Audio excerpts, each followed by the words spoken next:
Well, you've been enjoying this story of Dr. Kenroy Burke, who's celebrating 20 years in ministry, particularly as pastor of the Kingdom Empowerment New Testament Church of God in Cottage, St. George. He's also the bishop of the New Testament Church of God. Thank you for following this journey. Thank you very much for your comments and your feedback. And as we go into another episode, you are definitely in for another blessing as we continue to hear about his journey. Thank you for joining us. There was once in your life when you were becoming the man that God has called you to be, you were very young, that you saw a certain woman that captured your heart. And she, as a result, shared in this time, became part of the ministry. As we celebrate 20 years, we can't but pause to hear this story of how you fell in love with one Natalie Burke, who became your wife. Well, we want to hear all about it. Well, Anthony, that's a journey in itself. I met my wife at university. When I met her there, interestingly, she had not too long gotten saved. She was an Anglican, confirmed and everything, but then she came into the Pentecostal church. She was a member of Bethel Pentecostal Church there in Draxall. She got saved and everything. She was, very involved in UCCF and all that. And I met her. I actually met her one day outside the Guild, the Students' Guild at University KFL. The same so happened that I was, I noticed her. Started to, just with small talk kind of thing. Eventually, the person that she was with, my good friend Arnold Gosling, he was there talking because he was a member of the church too. And they both ended up at my home and we were discussing certain things and all that. And my mom, she caught my mom's attention too, and my mom said, "Oh, she's interested." And it just started from there. I found myself driving from St. Stephen's Hill in Blackrock to Draxall St. George on a consistent basis. I found myself going to church there every single opportunity that I could get. I found myself where she lived, and I found myself there regularly. And it happened gradually, There was a time where we were back and forth, and you didn't know if this was it, and all sorts of different things, and we questioned the whole side of things. But she eventually became my wife, and as I said earlier, in 2006. Now, that would have been 2 years after my pastoral ministry. So I started at Kingdom Empowerment as a single pastor. I was single still. And she was the one who caught my attention. There were many who came, but she was the one who caught my attention. And it just moved on from there. She was a natural fit. We were young pastors with a young congregation, and we're all growing up together, basically. So she was a natural fit. One of the things that happened was that my mom had affirmed her as my wife. Yes, this is the person, and we got the blessing. As I said, my mom passed 2 months before we got married, but we got the blessing there. And then I also got the blessing from my other mom then, which would have been Sister Esther, who said, "Yes, this is the one that I saw. This is the one I saw in the dream." Because she would dream, and so it was a case where there was a natural flow, and it became a part of ministry. Would have experienced Natalie's ministry as a young lady, as a dancer, and she was very graceful, always very graceful in her presentation. Do you remember the first time you saw Natalie minister and dance, and what went through your mind when you saw that? Of course, when I first you're holy. I remember saying, "Well, what children are gonna dance?" But it was a case where, yes, I knew that she was extremely talented. I knew that she had danced at the highest level and she and done a lot of dancing in her time. And of course, again, when you're thinking about marriage, you want to think about someone who can hold your hand in ministry, because you're not just going to get married to someone who will be fighting ministry and what is happening. You want someone who can say, listen, I'm partnering with the ministry that is on your life. And that then became one of the priorities there. So I could see her being able to assist. For many years at the church, she served as the worship director. Never really felt that drive towards women's ministry per se, but she served as worship director for many years, assisting us here. So I felt as though there was some value that your wife should be able to lend, and that has been it. That's been the support. Now, you mentioned something that's familiar in many courtships. You know, you go back and forth. Is this the one? Is this not the one? Are we going to do this? Are we not going to do this? You went through that. What turned it on? What switched it on? What is it that brought about that decisive moment? Was it a case in which Natalie knew, but in many instances you have the male who is indecisive? Or was it a case where you knew and there's something that confirmed it? Tell us how that unfolded. So this is it. This is it in a nutshell. I knew that this was going to be my wife. That was my strong conviction. But it took us 7 years for us to get to that place of making a decision and committing to each other. Married in 1999. And as I said, but there had to have been a whole lot of growing and maturing and developing for both of us that had to take place. So I had we had broken off, and we had gone probably I don't know how long. But I had kind of started taking my life in a different direction, moving on. This was I know that as far as I was concerned, I doubted it was going to work now, I thought, well, probably in my enthusiasm, I said, this is my wife, but I was moving on. And one day I was on my email, and I checked my email, and I found an email from her. And the email was her pretty much bearing her heart, and saying basically that, she knew that I was paying her life, and I just made my way back. Made my way back because, as I said to you, I was convinced that this was my wife. And shortly after that, we then got engaged, and the rest is history. Yeah, that sounds as though she did the thing that a woman who's a leader and who's supposed to be at the side of a leader should do. It seems as though she might have dropped the ultimatum. This is one of these things you're having a his and a hers. We hope to do an interview and get her perspective. But one of the things I know, though, and respect is that you value the input of your wife. Yeah. And as a leader celebrating 20 years,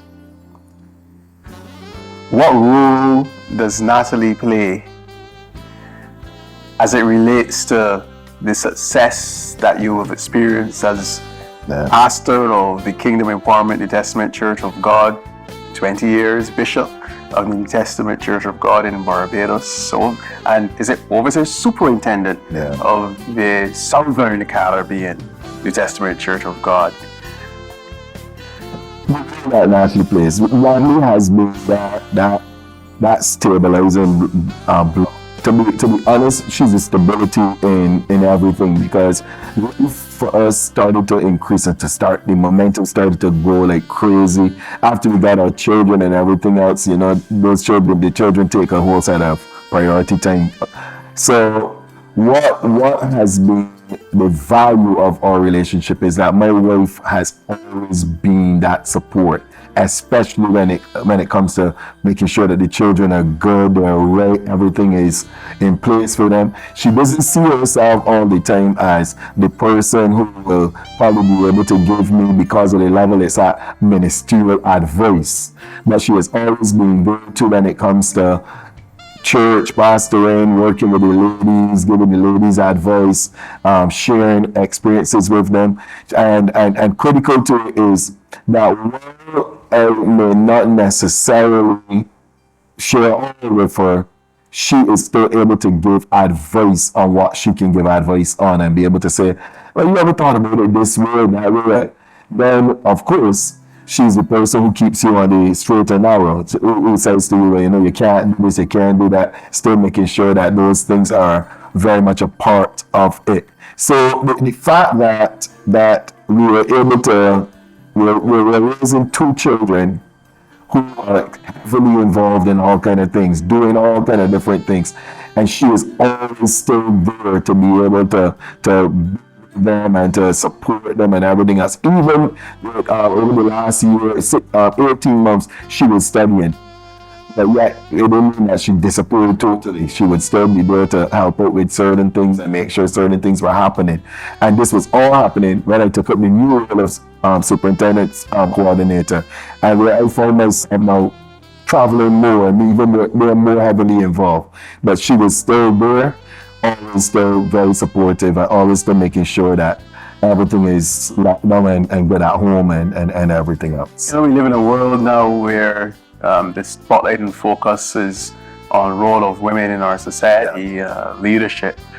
The Word of God teaches us about how God Himself placed confidence in women, gave them roles, and how they executed those roles to the glory and honor of the Lord. And of course, you've experienced that in your own ministry within the church. There is something to be said about the importance of the role of women, especially as they stand beside their husband, or even them in their roles as pastors too, and as leaders, and husbands supporting them, because I'm sure in your partnership, and as you celebrate 20 years, it goes both ways. Her support of you, your support of her.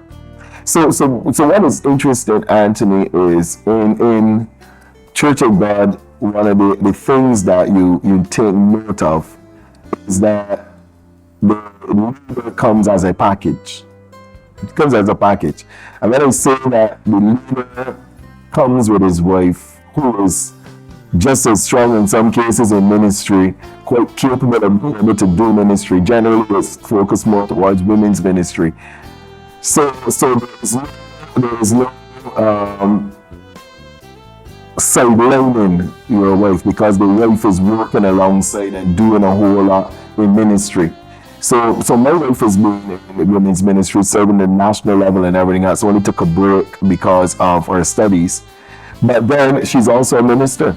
She's a minister in Church of God, serving at the first level. Just recently she served in the communion service and those kind of things. So she plays her role. But as I said to you, one of the things we had a discussion about years ago was, if I'm going to be as busy as I find myself currently, the greatest role that I would want her to play is ministry to me and the family. And we had that mature conversation. However else people want to deal with that's up to them. But we had that mature conversation where she is quite comfortable as long as her home is settled, locked down, and we are good. She's quite comfortable walking beside me and not necessarily in any way trying to do her own thing. But as I said to you, she's served in worship, she's served in dance ministry, she's done lots of women's ministry, obviously as a national president and everything else. So it isn't a case where this is a woman who is unable to, but a woman who has, especially in the more recent times, chosen to walk beside me and to support that call that is obviously on my life. And then, children at the age that they're at, we don't want to leave them in these formative years, these very sensitive years, to just grow up. To be statistics of ministry, because sometimes they can end up being statistics in ministry. Our ministry is going on, we're booming, but they're out there struggling to navigate life. So she's come beside me and worked through a whole set of those issues, and we are very comfortable with the model that we've chosen. Yeah, as you speak about struggle too, one of the challenges of ministry, you've gotten to the point, you're celebrating 20 years, we're so proud of you and your family in giving to the church and giving to this wonderful assembly, Kingdom Empowerment.